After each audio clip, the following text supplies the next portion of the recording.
네, 우크라이나 상황을 좀 더 자세히 들여다봐야 할 것 같습니다. 정인아 기자 나왔습니다.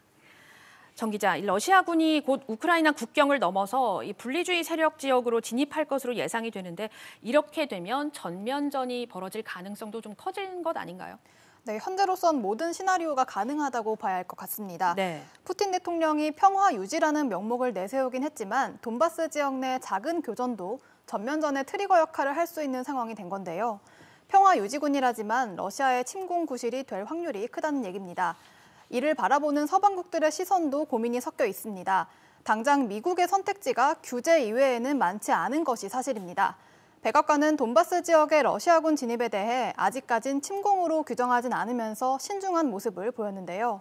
주요 외신에 따르면 백악관 관계자는 푸틴 대통령의 진입 명령 직후 러시아는 이전에도 돈바스 지역에 8년간 주둔해 왔다면서 이번 군사 진입이 새로운 주둔 단계는 아니다라고 밝혔습니다. 그동안 러시아가 돈바스 지역에 러시아군이 있었다는 사실을 부인하다가 이제서야 인정했다고 설명했는데요. 침공이냐 아니냐를 놓고 미국 내에서도 의견이 엇갈리고 있습니다.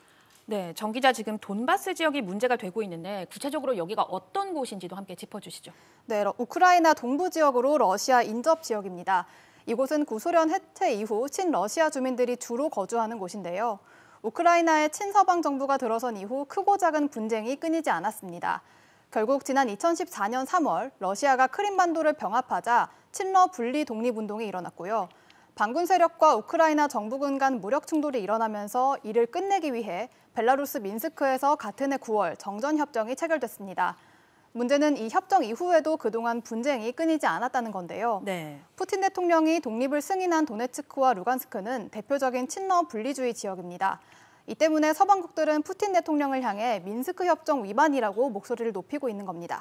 네, 이 상황이 다시 암울해지고 있는 것 같은데 이 외교적인 해법 가능성은 이제 없는 건지 또 당장 이 미국과 러시아가 정상회담 개최에 원칙적으로 합의를 했는데 회담이 실제로 열릴 수 있을지 이 점도 함께 짚어주시죠. 네, 현재로선 정상회담이 무산될 가능성이 있습니다. 러시아군 진입 명령 소식이 나온 직후 바이든 행정부 고위 관료는 러시아가 추가적인 군사행동을 암시하는 정보가 보고될 경우 정상회담이 불가능해질 것이라고 밝혔습니다.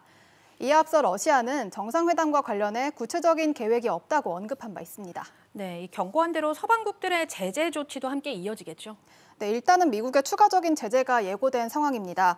백악관은 앞으로 러시아의 행동에 따라 우리의 대응이 측정될 것이라면서 대통령 행정명령 이후 조치 여부에 대해 지켜볼 것이라고 밝혔습니다.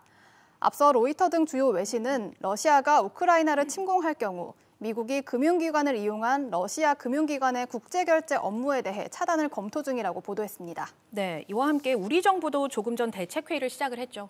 네, 문재인 대통령은 조금 전 11시에 국가안전보장회의와 대외경제안보전략회의를 주재했습니다.